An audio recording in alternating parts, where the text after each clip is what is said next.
자, 11월 24일입니다. 네, 벌써 한 주가 또 다 갔네요. 어제까지 해서 지금 리액트 스타일 시트 적용하는 방법을 보고 있고요.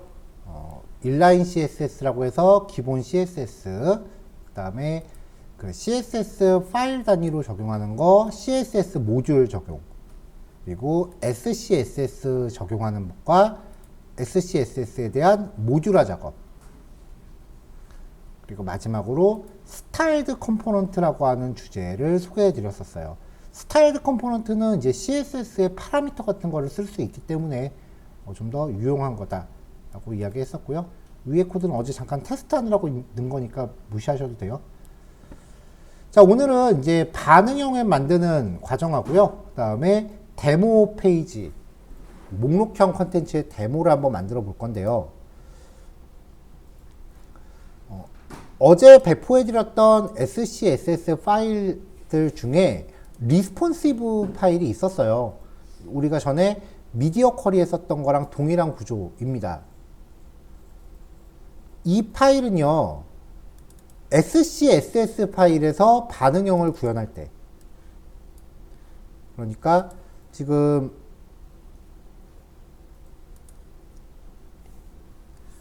요 미디어 쿼리 정의된 믹스인을 다른 SCSS에서 참조를 해서 이렇게 사용을 하는 거예요. 그러니까 이거는 우리가 전에 그 SCSS로 그 푸드 블로그 데모 만들었었던 거, 그거랑 같은 방식이에요. 그래서 골뱅이 include md라고 하면은 여기에 있는 md라는 값을 찾아가서 사전에 약속되어 있는 최소 넓이가 요 값일 때 라는 게 설정이 되는 거죠. 이거는 근데 스타일드 컴포넌트에서는 쓰지를 못해요. 그래서 여기 있는 리스폰시브라고 하는 요 파일은요, 스타일드 컴포넌트에서 그 적용하는 방법을 소개해 드리려고 준비한 파일이에요.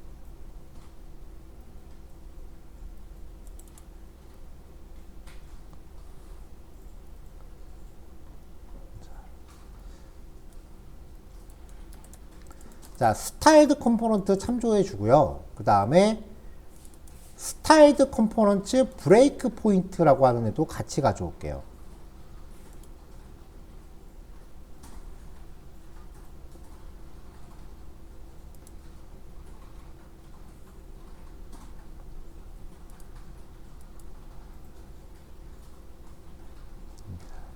자, 여기서는 이제 플렉스를 적용한 반응형 레이아웃을 하나 만들 건데요. 평상시에는 가로 5칸으로 돼 있다가 모바일 사이즈가 되면 이제 재정렬되는 형태예요. 자, 반응형 웹을 구현하기 위해서 기준 사이즈를 먼저 이렇게 정의를 합니다.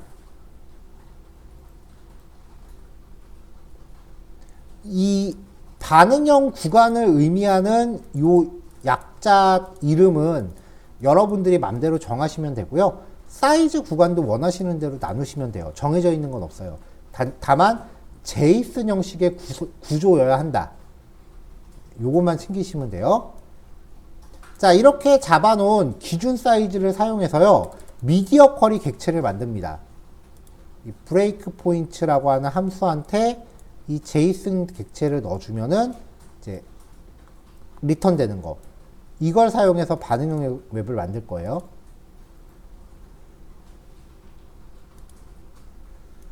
스타일드 컴포넌트를 사용해서 컨테이너라고 하는 애를 만들 거예요.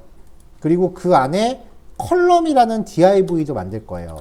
const 컨테이너는 styled.div 이렇게 하나 만들고, const 컬럼은 styled.div 또 이렇게 만들어서 컨테이너 안에 컬럼들이 여러 개 들어가 있게끔 준비를 할 겁니다.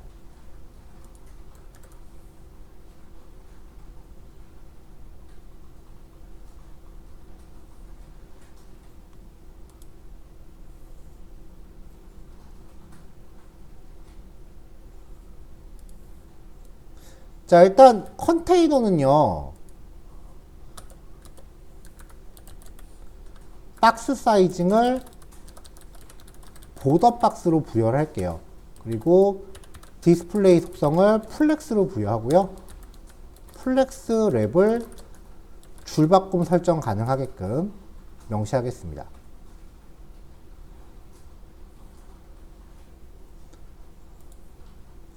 자, 그리고 이제 컬럼은 마찬가지로 박스 사이징을 보더 박스라고 주고 안쪽 여백은 20픽셀 정도. 그 다음에 백그라운드 컬러는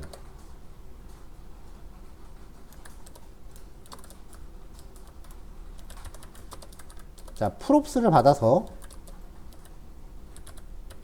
props.bg 컬러가 있으면 이걸 리턴하고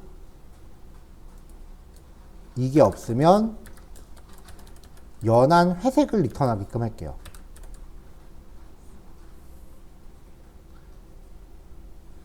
자, 일단 이 정도만 하고 이 정도만 해놓고 이제 화면을 정의해 볼게요. 컨테이너 안에 컬럼을 넣고요. 프롭스로 비지 컬러를 줍니다. 넣고 싶은 색깔 넣으시면 되고요. 이 안에는 그냥 마음대로 꾸며주시면 돼요. 태그로 some text.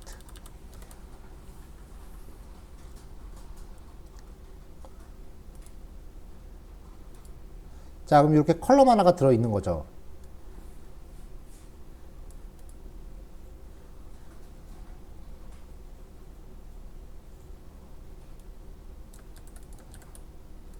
자, 두 번째 컬럼은 배경 색깔도 조금 더 연하게. 세 번째 컬럼도 좀 더 연하게. 네, 이런 식으로 해서 5개를 준비할게요.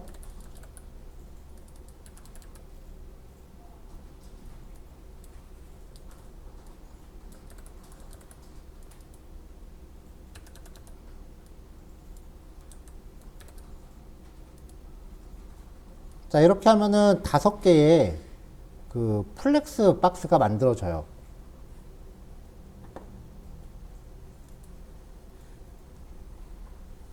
이제 이 컬럼이라고 하는 컴포넌트에 미디어 쿼리를 적용을 해서 그 스마트폰 해상도에서는 넓이가 달라지게끔 할게요. 저번에는 데스크탑 퍼스트로 작업했으니까 이번엔 모바일 퍼스트로 작업해보죠. 모바일 퍼스트는 기본 CSS가 핸드폰에서 봤을 때를 가정하고 정의하는 거예요. 그래서 처음에 컬럼에 대해서 핸드폰으로 접속하면 100%.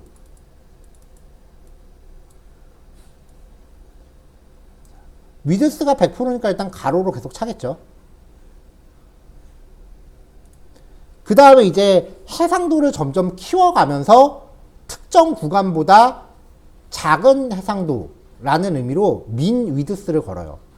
그러면 이제 브라우저를 점점 키워가면서 처리가 됩니다.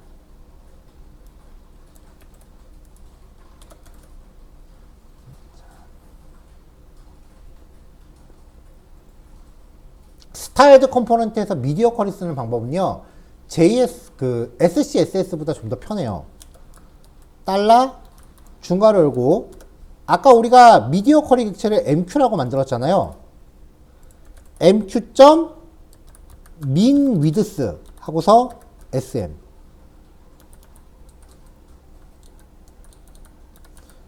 그 뒤에 역다운표. 그럼 이제 여기 SM에서 정의하고 있는 값이 지금 768이잖아요. 그러면 최소 768. 768보다 그리고 무제한으로 큰 데까지. 반대로 말하면은 768보다 작을 때는 넓이가 100%였는데 768보다 커지기 시작하면은 여기서 설정한 값을 적용할 수 있다는 거예요. 그래서 768보다 커지면 위드스를 3.3%. 자, 근데 이제 768까지는 그렇게 했는데 992보다 커지면 min width는 여기서 설정한 수치값보다 브라우저의 넓이가 더 커지면 이란 뜻이에요. 그래서 이거를 구간별로 다 준비해 줍니다. MD, LG, XL.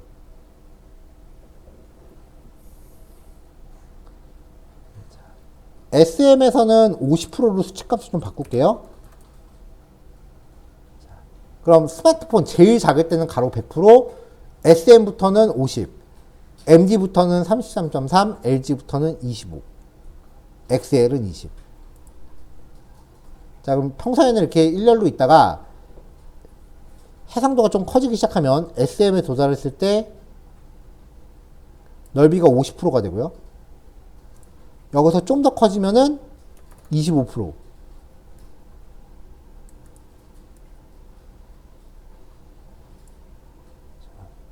자, 이렇게 해서 25%가 됐고요.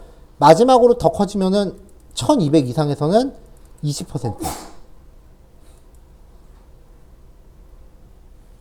자, 저는 개인적으로 스타일드 컴포넌트가 SC, SS보다 더 편한 게요. 여기가 민 위드스면은 모바일 펄스트인데 맥스 위드스로 바꿔주면은 갑자기 데스크탑 펄스트로 바뀌는 거예요.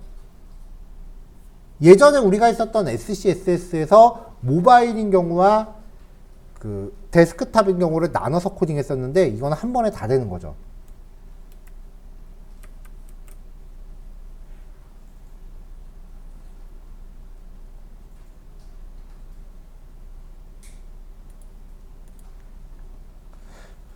자, 일단 요거까지 한번 끊을게요. 근데 실습량이 많지 않으니까 지금 7시 15분인데요. 한 실습 시간 한 20분 정도 잡고요. 그러면은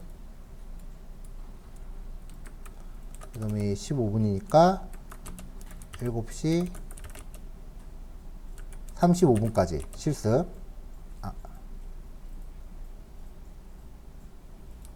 실습 약 20분이고요. 그 다음에 부터 7시 45분까지 쉬는 시간. 그래서 1교시는요, 조금, 2교시는 조금 단축해서 45분에 시작할게요. 지금 데모 페이지 시작하면은 1교시 시간이 좀 오버될 것 같아서 여기서 잠깐 끊었다 가겠습니다.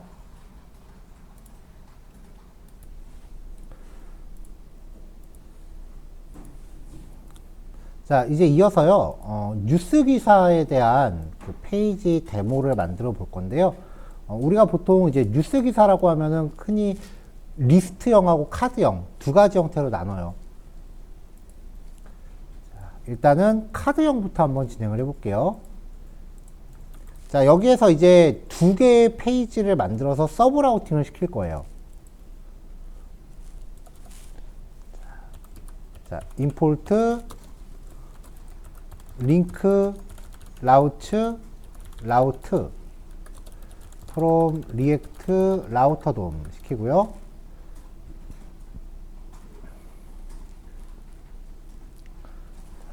그 다음에 이제 두 개의 컴포넌트를 추가할 건데요. 폴더를 하나 src 밑에 추가할게요. 컴포넌트라고 해서 여기에는 newscard.js 그리고 newslist.js 이렇게 두 개를 준비한 다음에 임포트해서 라우트를 적용하겠습니다. 자, 임포트 newscard import news list.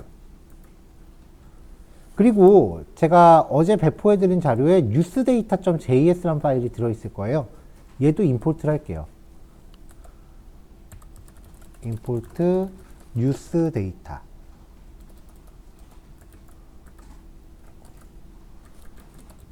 from 상위 폴더의 newsdata. 자, 이렇게 해서 뉴스 카드랑 뉴스 리스트에 대해서 라우팅을 걸게요.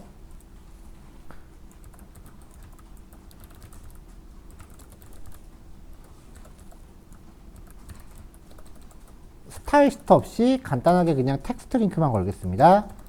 링크 2는 첫 번째는 유스 카드.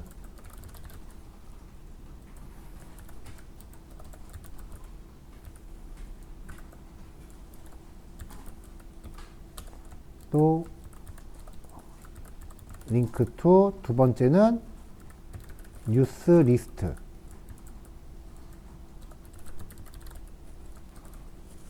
자, 그럼 요 두 가지에 이제 라우츠를 걸어야겠죠? 라우츠.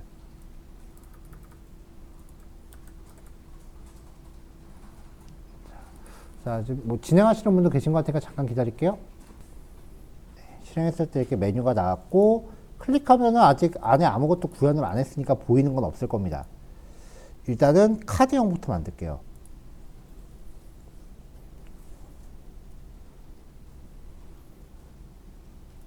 자, 여기 보시면 뉴스 카드랑 뉴스 리스트를 가져오면서 여기에 뉴스라고 하는 프롭스로 임포트한 이 뉴스 데이터를 통째로 넘기고 있어요. 이 뉴스 데이터는 미리 준비한 제이슨 컨텐츠고요. 자, 그럼 이제 뉴스라는 이름의 프롭스가 뉴스 카드에 전달되는 거죠. 뉴스 카드에서 보면은 얘를 그냥 프롭스라고만 정의했다면 이 안에서 사용할 때는 props.news가 돼야 돼요. 보낼 때 뉴스라는 이름의 프롭스로 보냈으니까 카드에서 받을 때 프롭스라고 받으면 props.news라는 이름으로 써야겠죠. 그게 요 데이터가 되겠죠.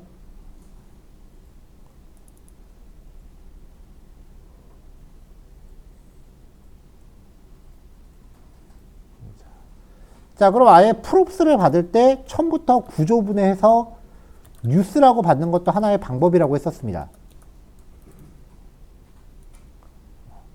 props를 이해하기가 다소 부담되시면 차라리 처음부터 그냥 이렇게 기억을 하세요. 속성을 내가 보내고 싶은 속성 값을 보내면 이걸 제이슨 열어서 그 이름으로 받는다. 이렇게 정리하셔도 뭐 나쁠 건 없죠. 자, div 태그 안에요.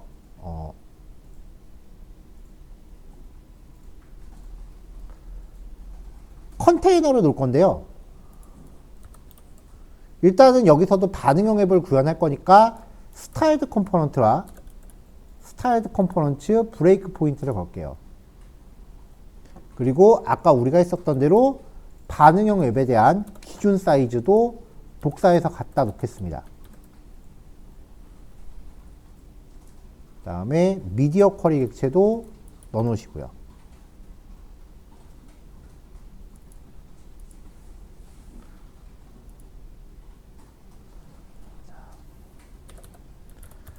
콘스트 컨테이너는 styled.ul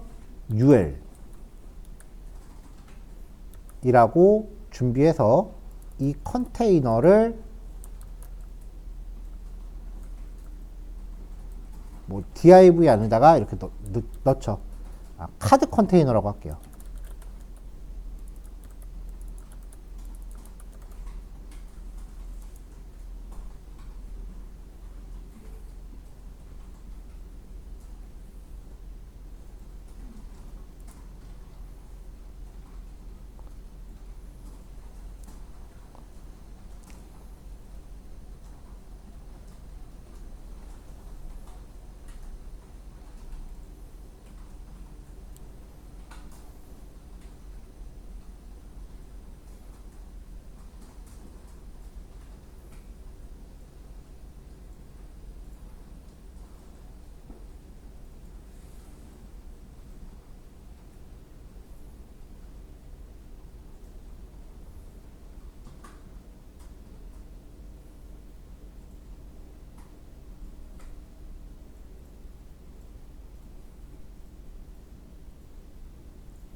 자, 일단 태그부터 준비할까요? 자, 이 컴포넌트에 전달된 뉴스는 결국은 요 데이터예요.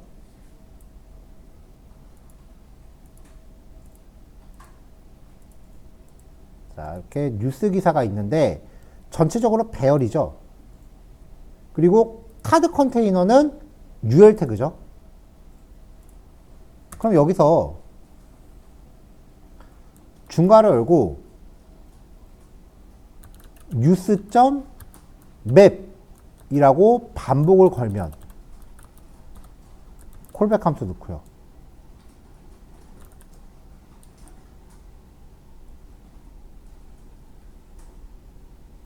그러면 여기서 말한 이 V가 뭐겠어요? 요거 한 덩어리죠. 그러니까 이만큼의 한 덩어리가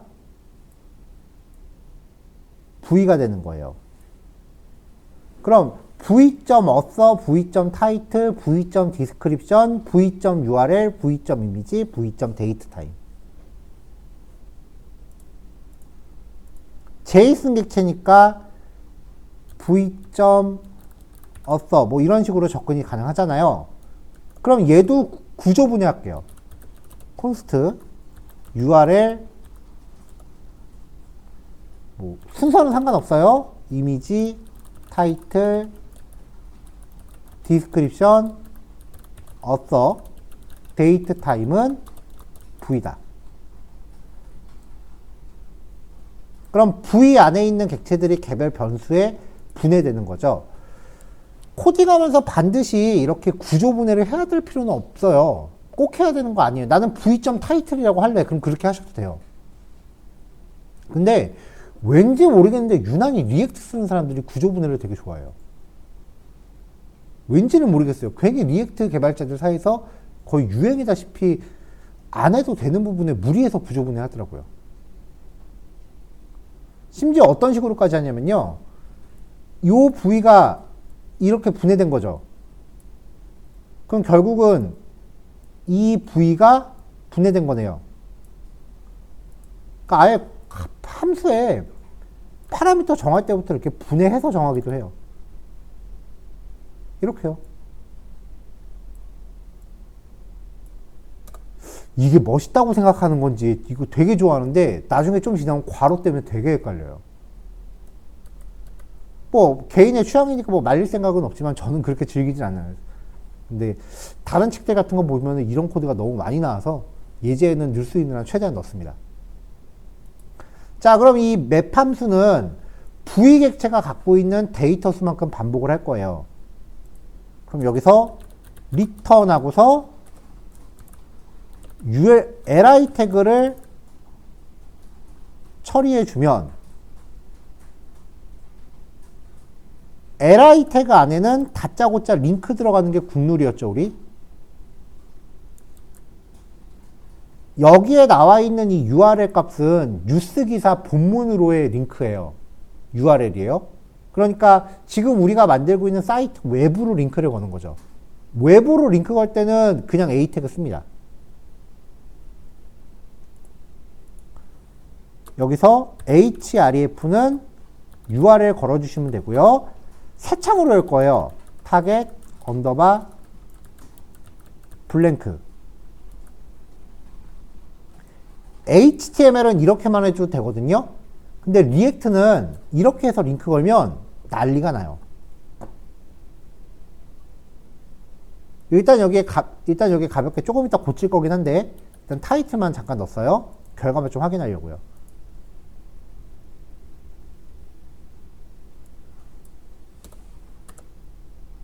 자, 그럼 이렇게 쭉 목록이 나오죠.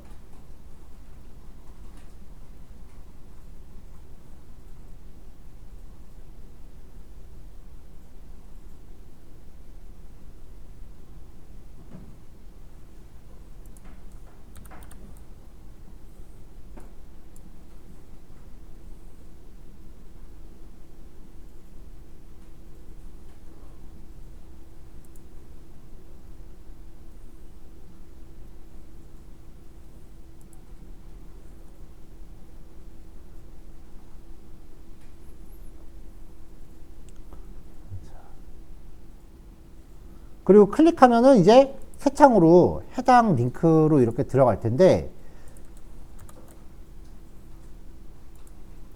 링크도 이렇게 보면은 링크 제대로 걸려있고 타겟 블링크 있고요. 근데 일단은 우리가 키 프로퍼티를 안 넣기 때문에 키 프로퍼티 넣으라고 지금 경고가 떠 있는 상태예요. 그래서 반복되는 li 태그에다가 키를 넣을게요. 중복되는 값을 넣으면 안 되니까 반복이 진행되면서 전달되는 인덱스 번호가 가장 만만합니다.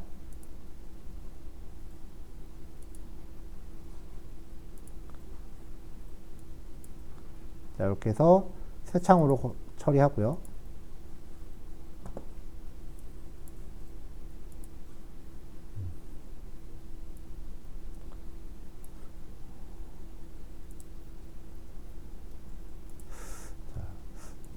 지금은 여기에 경고가 안 뜨네요. 예전에는 경고가 많이 떴었거든요. 외부 링크를 걸 때 이렇게만 하면은 경고가 되게 많이 떴었어요. 이전 버전에서는 여기 REL은 no referral라고 하는 값을 꼭 넣으라고 경고가 되게 많이 떴었는데, 지금 확인해 보니까 안 넣어도 되는 것 같길래 그냥 우리가 아는 대로만 할게요. 근데 이거 넣고 안 넣고에 따라서 비주얼 스튜디오 코드에서 경고를 띄우네요. 넣어놓는 게 낫겠네요.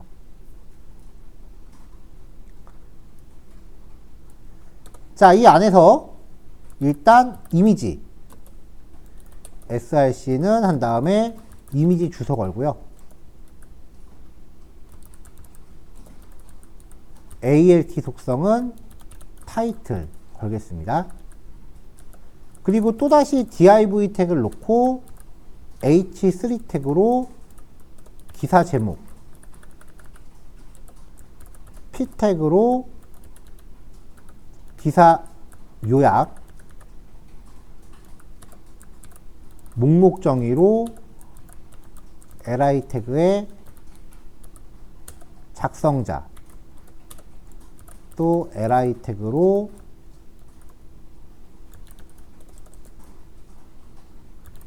new date, 데이트 타임 객체 만들고 to local string.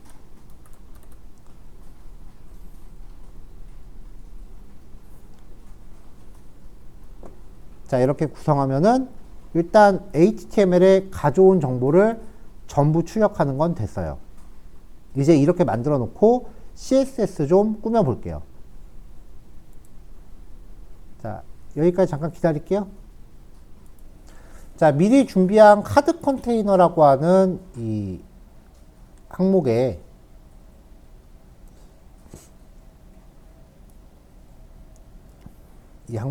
이제 스타일을 적용을 할 거예요. 역다운표 안에서. 자, 일단 여기 보면 땡땡이들부터 없애야죠.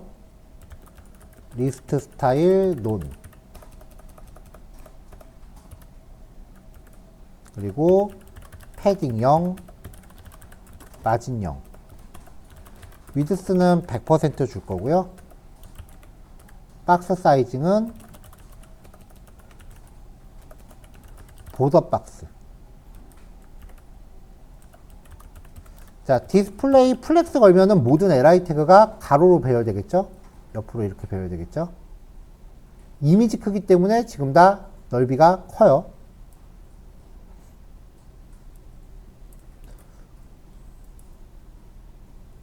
자, 플렉스 디렉션 로, 정렬 방향은 행, 그리고 필요하다면 줄 바꾸면 하라고 했고요.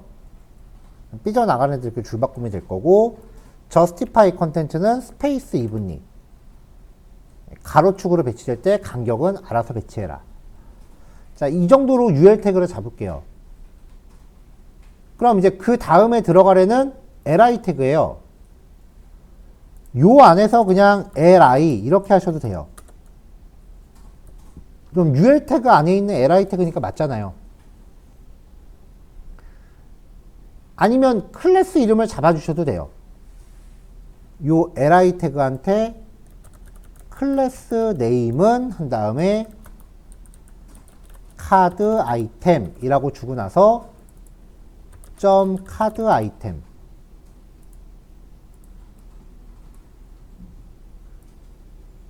네. 클래스 이름으로 들어갈지 태그로 들어갈지는 여러분들이 각자 편하시게 하시면 됩니다. 자, 이 카드 아이템은 일단 모바일 기준으로 100%.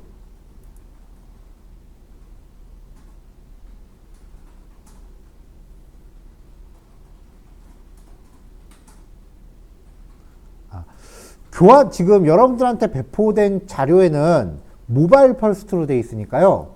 지금 여기서는 데스크탑 펄스트로 해볼게요.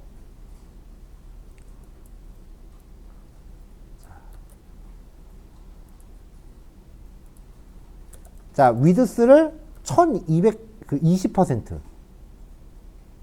자, 이건 초고해상도, 1200 픽셀 이상 해상도 기준이에요.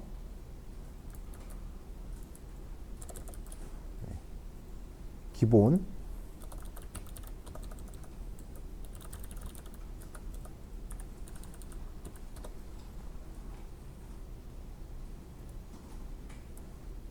자, 그 다음에 이제 해상도가 점점 줄어들면서 미디어 쿼리를 쓰시면 돼요. 이번에는 큰 해상도, 노트북이나 데스크탑, MQ. 모바일 펄스트일 때는 민 위드스라고 들어가는데 데스크탑 펄스트일 때는 맥스 위드스라고 주시면 돼요. 데스크탑 펄스트일 땐 맥스 위드스로 주시면 돼요. 그래서 992보다 작아지기 시작하면은 넓이를 25%로 세팅해라.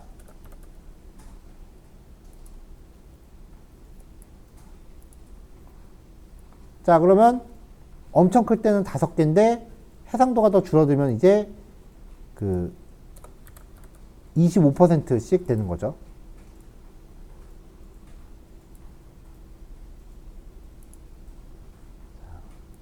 이런 식으로 계속 늘려갑니다.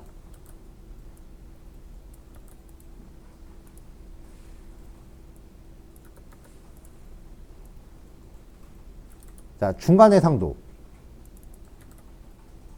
MD일 때는 33.3%.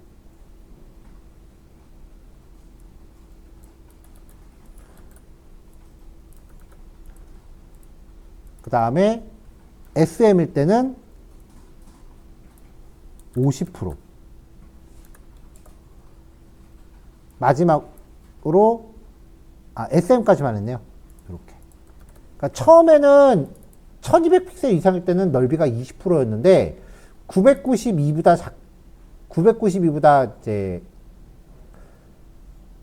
1200을 넘어가면은 요건데 LG 992죠? 그럼 이제 1200부터 992까지는 25. 992부터 768까지는 33.3. 768부터 SM 사이즈가 지금 600이네요. 600까지는 50%.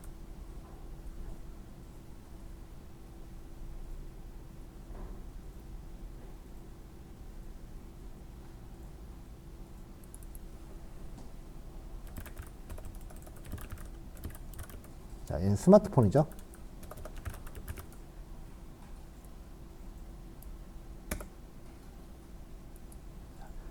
자, 0부터 최대 SM까지니까 600 이하라고 보셔야 돼요. 그 다음에 중간 해상도 768 이하. 얘도 992 이하. LG가 아까 992.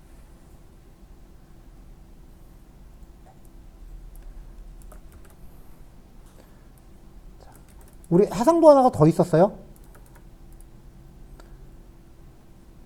XL이라고 해서 1200픽셀 정해놨으니까 XL. 얘가 1200픽셀 이하가 되겠죠.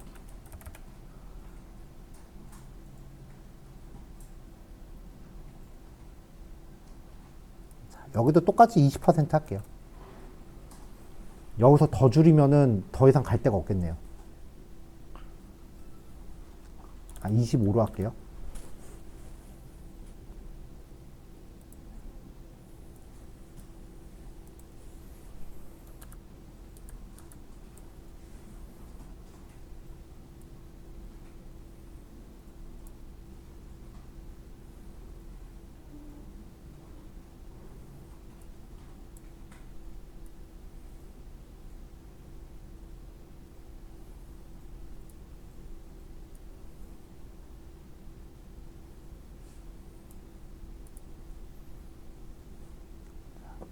자, 이렇게 잡아놓고 이제 이 안에 링크가 들어있잖아요.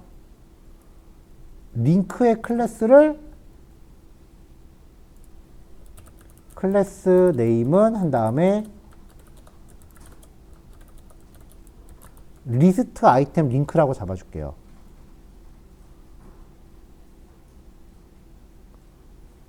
나머지 것들도 미리 클래스 이름 줄게요. 클래스 네임은 썸네일. 그 안에 div는 클래스 네임은 컨텐트.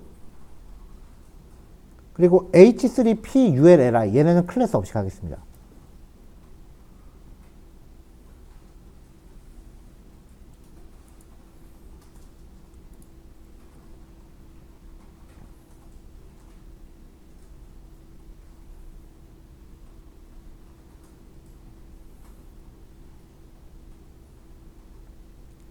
자, 이제 다 준비 다 끝났으니까 나머지는 CSS만 잡으면 되거든요, 진짜로. 그래서 나머지 부분은 좀 빨리빨리 진행하고 실습하시면서 각자 완성하는 걸로 할게요. 자, 현재 이렇게 나와요. 그림들이 너무 크기 때문에 지금 한 줄에 5개씩 나오고는 있는데 정렬이 잘 안 되죠. 자, 카드 아이템 안에서 링크, 아까 링크요. 클래스 준비해놨죠?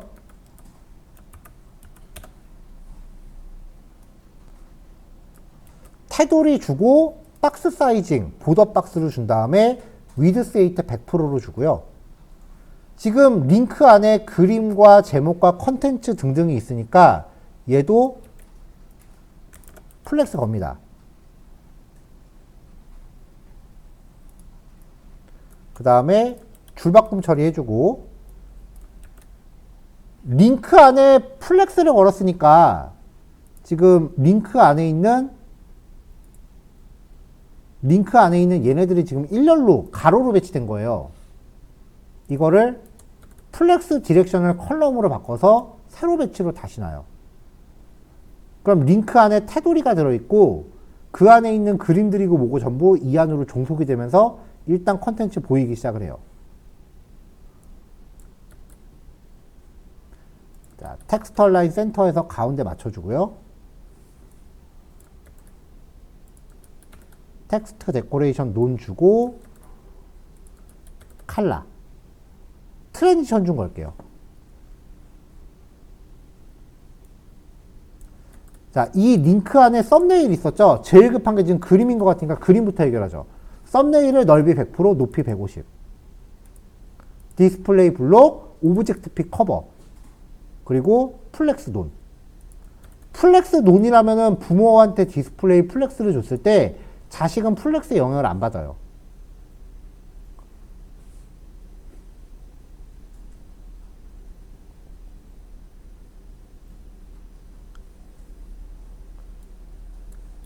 자, 그러고 나서 이 링크에 마우스 올라갔을 때 배경 색깔을 약간 연한 회색으로 주겠습니다.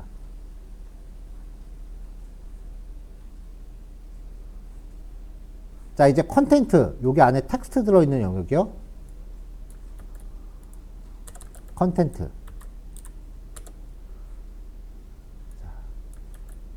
넓이 100% 주고 박스 사이징 보더 박스 줬어요. 지금 컨텐트가 요만큼이에요. 얘한테 디스플레이 플렉스를 또 줘요. 그럼 이렇게 가로로 배치될 거 아니에요. 이 상태에서 플렉스의 정렬 방향을 컬럼으로 줘서 강제로 세로로 줘요.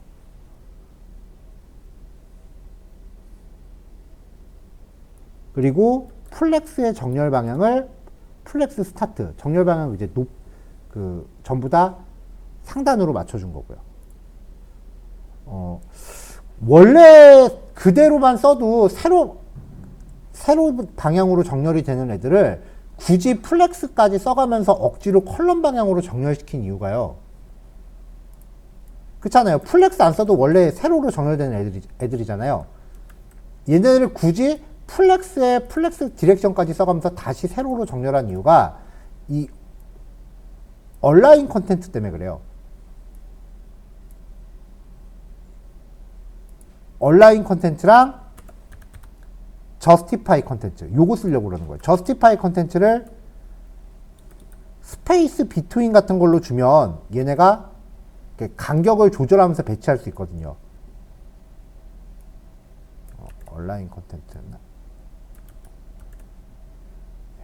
지금 높이를 안 잡아서 그런 것 같은데, 이렇게 하면서 이제 저스티파이 컨텐츠나 얼라인 아이템스, 그쵸? 네, 지금 여기서 쓸 건 아니고요. 뭐 이런 걸 적용하면은 얘네가 높이가 시작 위치, 중간 위치, 끝 위치 골고루 퍼지게 할 수 있어요. 위아래로 퍼지게 할 필요가 있을 때 이제 억지로 이렇게 씁니다.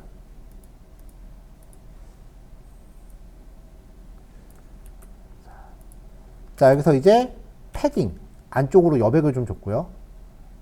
배경 색깔을 일부러 좀 잡았어요. 여기 안에 영역을 좀 보자고. 아까 제가 저스티파이 컨텐츠 써도 그 세팅이 안 됐던 게 얘네가 지금 높이가 딱 내용만큼만 나와 있어서 그래요. 높이를 100% 줬으면 먹었겠죠. 자, 이제 H3 태그 제목이요. 자, 지금 일부러 각 태그 영역에 배경 색깔을 일부러 넣고 있어요. 그래야 우리가 영역을 좀 눈으로 보면서 코딩할 수 있거든요. 자, 얘도 박스 사이징 보더 박스, 박스 사이징 보더 박스 줬고요. 폰트 사이즈 18과 왜 자꾸 이래.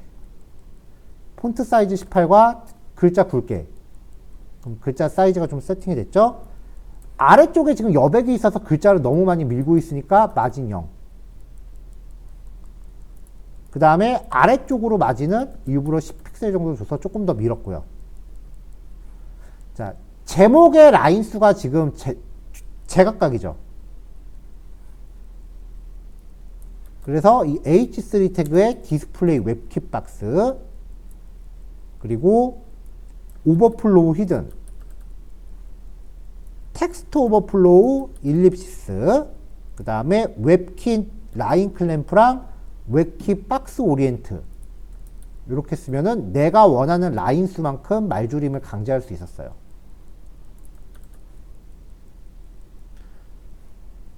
자, H3 태그 밑에 있는 P, 이 P 태그도 배경 색깔 좀 이렇게 잡아줬고요. 글자 크기 마진, 전체 마진 0으로 잡고 아래 마진 8픽셀. 그 다음에 얘도 말줄임 처리 늘 건데 이 본문은 말줄임을 3줄로 제한할게요. 자, 이제 여기 작성자와 작성 날짜. P 태그 밑에 있는 UL 태그였죠. 자, 마찬가지로 배경 색깔 주고 기본적으로 여백이랑 땡땡이들 없앴고요. 이 안에 있는 li 태그, 디스플레이 인라인 블록을 줬습니다. 그럼 가로 배치되죠. 글자 크기는 제일 작게 줬고요. 자, li 태그가 2개잖아요. 이 2개 중에 첫 번째 항목의 애프터 에만 컨텐트로, li 태그에서 첫 번째 항목의 애프터만 컨텐트 잡아주고 색깔이나 여백 같은 거 잡아서 구분선 넣어줬고요.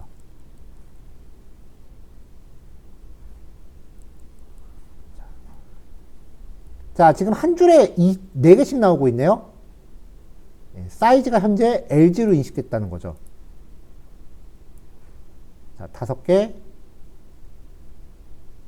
4개, 더 줄어들면 3개, 더 줄어들면 2개.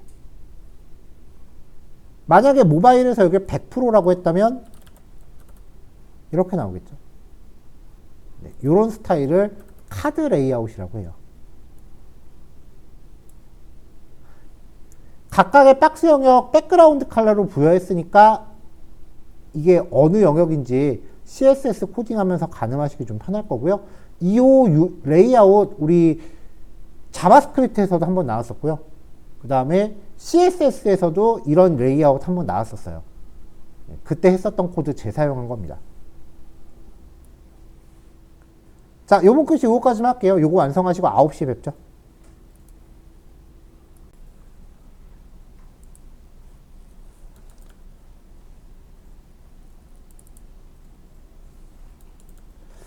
자, 지금 여기 주소를 보면은요,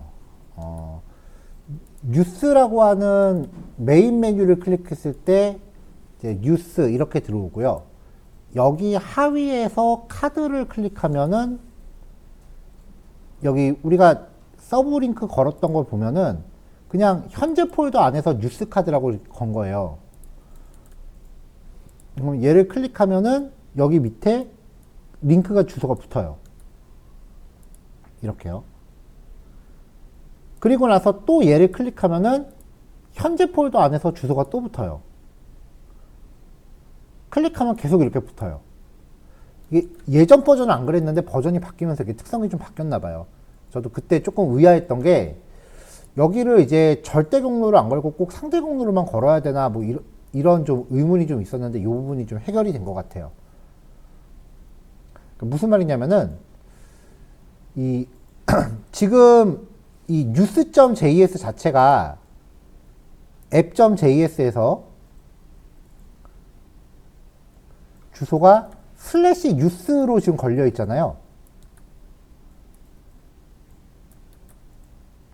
그러면은 news.js의 메인 주소는 /news인 상태고 여기에서 지금 이걸 클릭하면은 이 밑에 /뉴스 카드가 되는 거예요.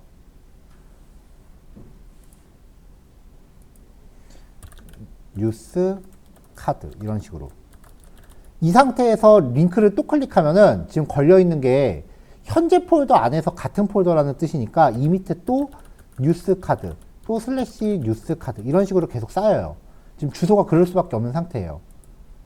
근데 이게 리액트 제가 한 16 버전쯤에서 봤을 때 이렇게 안 걸면은 서브 라우팅이 안 걸렸었어요.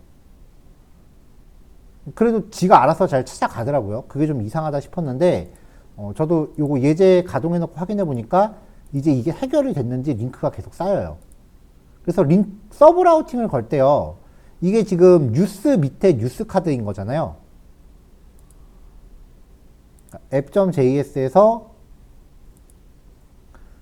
뉴스 밑에 모든 것이라고 해서 얘를 걸었고 링크는 /뉴스 이렇게 걸어서 news.js로 왔죠. 그럼 나머지 것들은 그 밑에 뉴스 카드라는 의미로 이렇게 적어주시는 게 맞을 것 같아요. 이거 저도 지금 확인을 안 해봤는데 한번 해볼게요. 될 것 같아요. 자, 다른 페이지로 한번 나갔다가 들어가서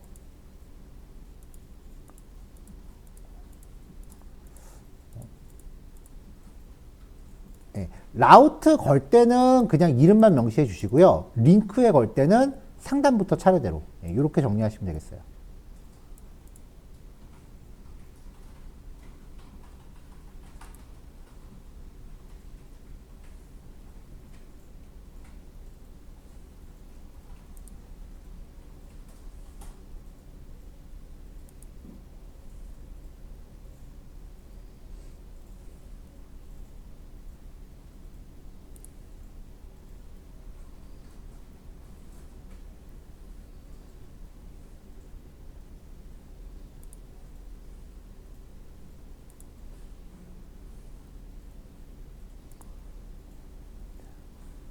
자, 이제 뉴스 리스트라는 페이지 마무리를 할 건데요.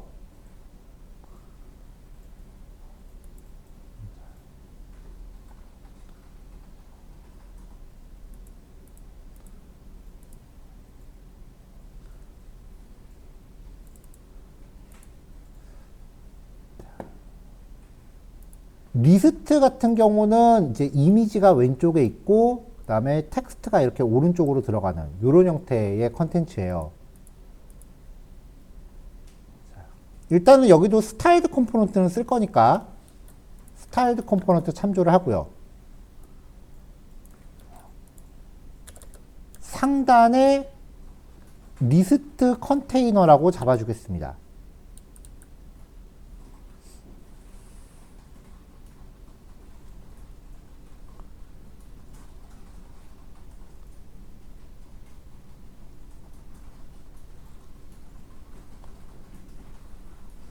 자, 뉴스 리스트에도 프롭스는 뉴스라는 이름으로 전달이 되고 있고요. 그 다음에 리스트 컨테이너를 이렇게 감싸주세요. 자, 뉴스 카드나 뉴스 리스트나 이 리스트 컨테이너 이외에 DIV에 다른 건 없어요, 지금. 여기서도 보면은, 카드에서도 보면은요. 카드 컨테이너 이외에 다른 거는 DIV에 포함되어 있지 않잖아요. 그러면 지금 요건 제가 굳이 수정하는 게 번거로워서 안 뺀 건데 이 DIV는 빠져도 돼요. 자, 뉴스 리스트 안에서요. 마찬가지로 이 뉴스 데이터를 가지고 반복 돌면서 HTML을 구성할 건데 HTML 구조는 조금 전에 썼던 카드 컨테이너와 완전 똑같이 갈 겁니다. 카드 컨테이너와 완전 똑같이 갈 겁니다. 복사해서 갖다 놓으세요.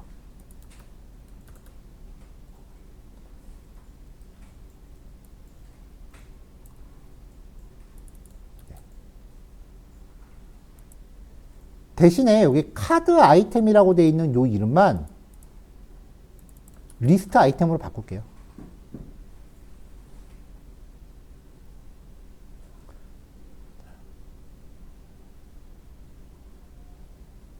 자, 지금 이렇게 구성한 이유가요. 지금 우리가 하고 있는 단원의 주제 자체가 스타일 적용하는 거잖아요. 그러니까 같은 HTML 구조의 스타일을 다르게 해서 모양을 바꿔볼 거예요.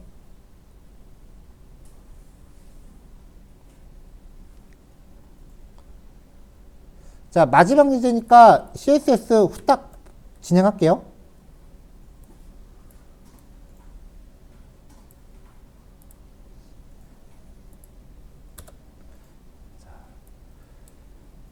자, 그럼 리스트형은 이렇게 아까처럼 또 초기화가 되어 있고요.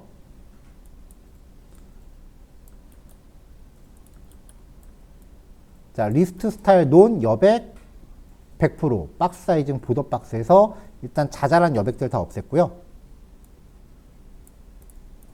디스플레이 플렉스를 걸어서 가로로 배치했지만 다시 플렉스의 정렬 방향을 컬럼으로 해서 세로로 배열하고요. 이 안에 마진 보통 30픽셀. 스크롤 맨 밑으로 내렸을 때 한 30픽셀 정도 여유 공간 둔 겁니다. 이제 이 안에 리스트 아이템이라는 게 들어있었죠? 리스트 아이템. li 태그들에 대해서 들어있는 건데 이 li 태그에 대해서 상단 테두리를 1픽셀 걸게요.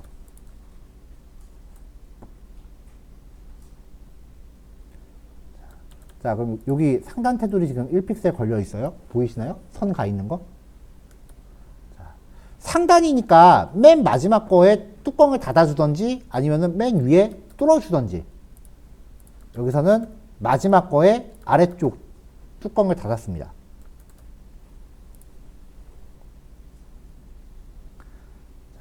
그리고 이 안에 링크 있었죠? 마찬가지로 여러 번 강조했지만 링크는 이미지랑 글자 위는 클릭할 수 있지만 여백은 클릭하지 못해요. 이걸 해결하려면 링크한테 사이즈를 잡아주거나 해야겠죠. 자, 이 안에 있는 링크한테 박스 사이징 지정하고 디스플레이 플렉스. 그럼 링크 안에서 가로로 배치되죠.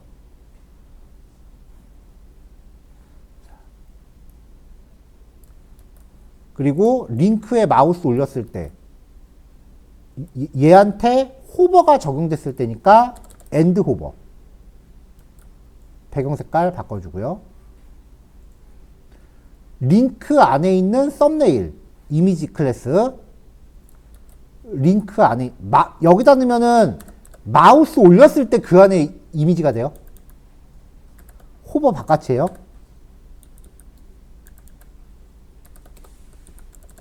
자, 여기서 썸네일, 사이즈 잡아주고 디스플레이 블록, 오브젝트 핏, 플렉스 논.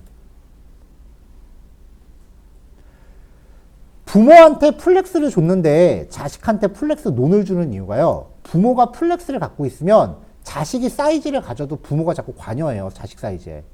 근데 플렉스 논을 걸면은 자식이 지 사이즈를 고지고대로 쓸 수 있어요. 자, 그 다음에 컨텐츠 영역. 자, 벌써 요것만 해도 가로 배치 시작됐죠? 자, 요 안에 있는 점 컨텐트.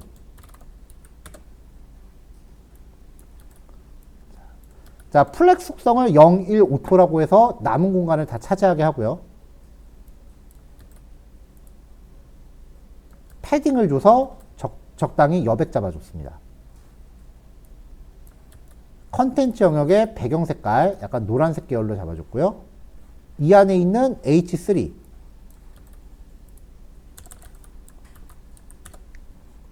자, 배경 색깔 일단 빨강색 계열로 줘서 영역 확인하고요.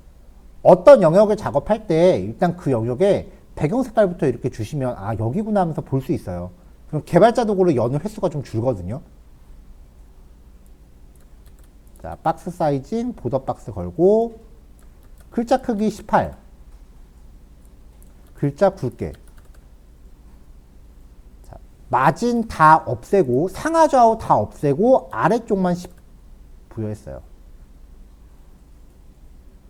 자, 그 다음에 얘는 말줄임을 처리하면은 한 줄로 처리하는 게 맞겠죠? 그래서 아까 사용했었던 말줄임 속성 세트 갖고 오면서 라인 수를 1로 잡습니다. 그러면 이렇게 한 줄에서 말줄임 처리되고 있고요. 끝에 여기 말줄임 됐죠? 제목은 한 줄을 넘어서지 않아요. 자, 이제 지금 내용이 지금 늘었다 줄었다 하잖아요. 넓이에 따라서 얘도 말줄임 처리해야겠네요. 자, 내용이 들어있는 p 태그 마찬가지로 배경 색깔부터 좀 걸게요. 초록색 걸고 글자 크기랑 여백도 조절해 주고요. 그 다음에 얘네도 말줄임 처리 될 건데 여기서는 두 줄 단위로 줄어들게 할게요. 자, 이게 말줄임 처리 세트예요. 그러면 두 줄을 넘어가지 않게끔 말줄임 처리됩니다. 자, 마지막으로 밑에 있는 목록 정의. 이거는 아까 했었던 태그 재사용했습니다. 아까 사용했었던 스타일 시트 재사용했습니다. 가로로 배치되게끔요. 자, 지금 전체적으로 링크에 여기 A 태그에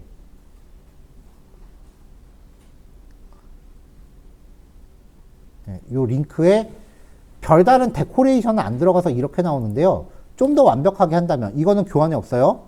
근데 충분히 넣으실 수 있을 거예요. 텍스트 데코레이션 논 하면은 밑줄 없어지죠? 칼라 검은색 하면은 글자 색깔 다 세팅되죠.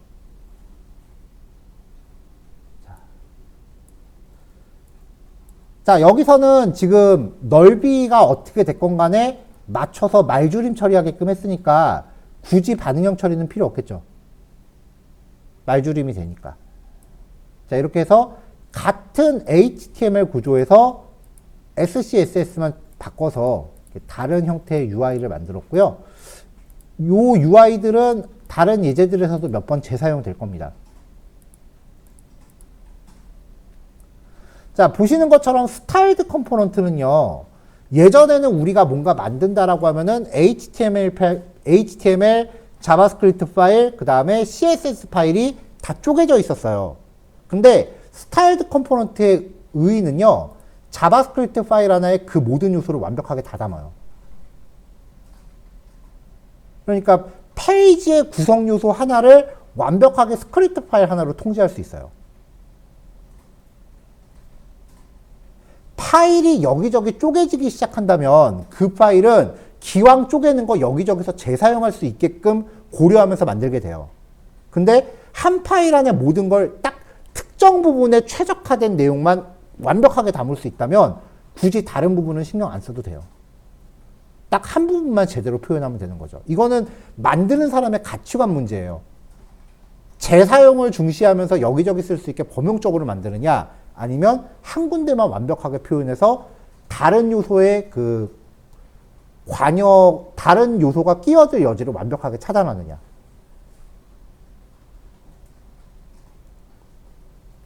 코드를 범용적으로 만들면 분명히 초반에 만들 때는 좋아요.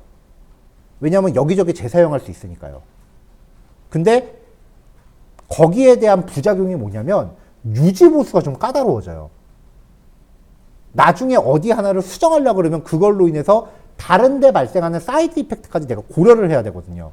고칠 때 되게 까다로워요. 근데 얘는 파일 하나가 딱 완벽하게 한 군데만 전단 관리라는 거니까 이 파일 하나만 고치면 다른 데 영향이 1도 안 가요. 어떤 것에 더 중요한 관점을 두는지에 따라서 개발 방식을 CSS 파일로 위주로 갈 거냐 아니면 스타일드 컴포넌트를 채택할 거냐. 이거는 만드시는 분의 관점이에요.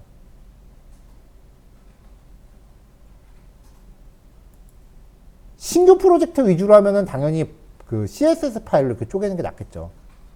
근데 한번 생각해 보세요. 페이스북이 오픈한 이래 좀 천지개벽할 정도로 뭐 바뀐 적이 있나요? 걔네 UI 질리도록 그거예요. 그쵸?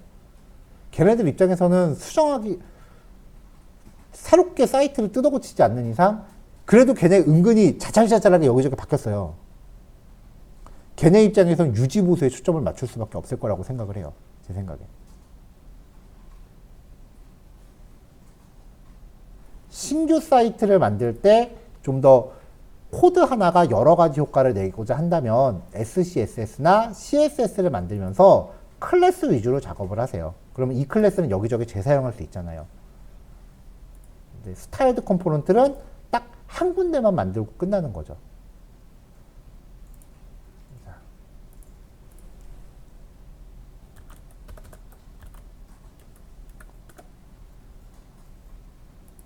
이거 HTTP에서 걸어야 돼.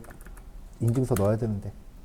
자, 요거 만들었었던, 요게 지금 순도 100%그 리액트로 돼 있는 사이트인데, 자, 여기 보시면 여기 스크롤 내리는 동안 별로 그렇게 디자인이 겹치는 데가 안 나와요.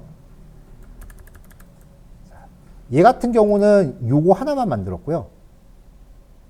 스타일드 컴포넌트로 작업하면서 파라미터에 따라서 좌우만 설정할 수 있게 해놨어요.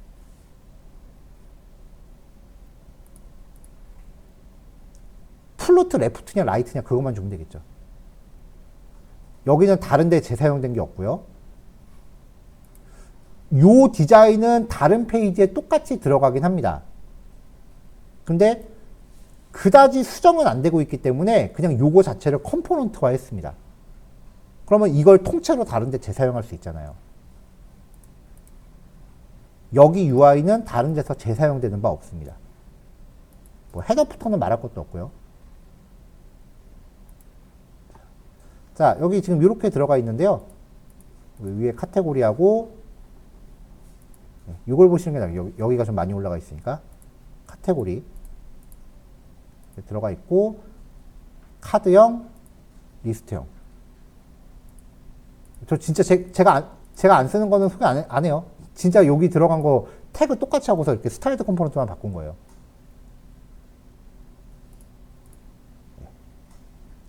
요거 했고요. 그 다음에 여기도 똑같은 UI 쓴 거죠. 똑같은 UI인데 지금 전 페이지 보시면은 여기는 여기 밑에 백그라운드가 있어요. 여기 요 아이콘들이 있고 그 다음에 여기는 아이콘이나 백그라운드가 없어요. 그거를 표시할지 없으면 프롭스로 설정하게끔 했어요.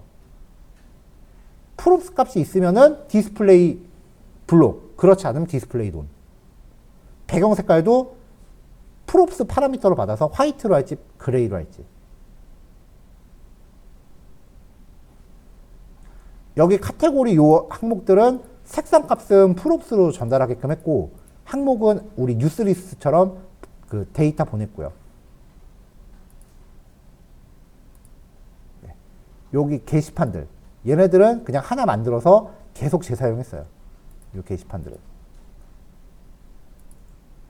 여기 UI는 다른 데랑 겹치는 거 없습니다.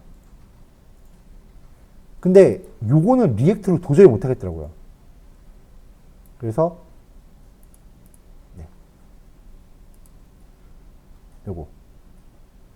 지금 여기 요 숫자 올라가는 거랑 그 다음에 요 회전하는 거 요것도 리액트에선 컴포넌트 찾기가 되게 힘들었어요. 라이브러리 찾기가. 근데 jQuery 쪽은 이거 되게 많거든요. 숫자 올라가는 거는 얼마 전에 질문 주셨던 그 스크롤맥스 자매품으로 트윈맥스라는 게 있는데 그 트윈맥스라고 하는 라이브러리 쓴 거예요. 요건 제가 우리 자바스크립트 수업에서 한번 소개해드린 적이 있고요. 요거는 jQuery예요.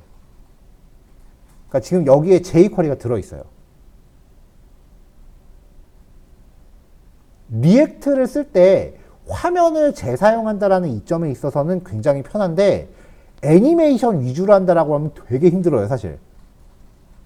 그래서 좀 오래되긴 했는데 2016년인가? 그 자바스크립트 컨퍼런스에서 쿠팡이 나와서 발표했던 내용 중에 자기네는 리액트에 jQuery 넣었습니다라고 얘기를 하더라고요. 그러면서 너무 그 딱딱하게 생각하지 않았으면 좋겠다 그런 얘기를 했는데 그 소리 듣고 아, 그게 되나 보다 해서 리액트 안에 jQuery를 넣었어요. 그 결과 애니메이션에 있어서는 웬만해선 jQuery 플러그인으로 다 갖다 쓸 수 있게 됐어요. 쉽게 말하면 꼭 리액트용으로 나온 게 아니라 하더라도 우리가 사용했었던 그 애니메이션 컴포넌트들 있죠? 걔네들 접목할 수 있다는 거예요. 조금 기다리시면 뒤에 예제들 나올 거고요. 좀 더 아까 보셨던 그 UI 한번 더 썼고요.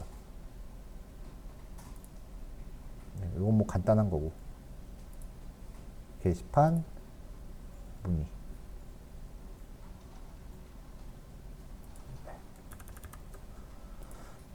자, 요 중에서 오늘 소개해드린 페이지는 여기 만드는 데 쓰였던 그 방식을 완전 똑같이 하긴 좀 그렇고 해서 좀 나름 다른 컨텐츠로 대체해서 소개를 해드린 겁니다.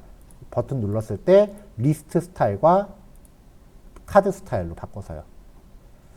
자, 한 15분 정도 남은 것 같아요. 뭐 최소 15분 정도. 네, 남은 시간 동안 요거 완성하시고요. 완성되시면은 이제 정리하시면 될 것 같아요. 다음 시간에는 이제 실제로 좀 구성이 어느 정도 구성이 된 그 독립 페이지를 한번 작업을 해볼게요. 일단 다음 시간에는 좀 비교적 예제 스타일의 페이지고요. 그거 한번 해보고 완성되면은 그 다음에 우리가 했었던 페이지 좀 포팅을 좀 해보도록 하겠습니다.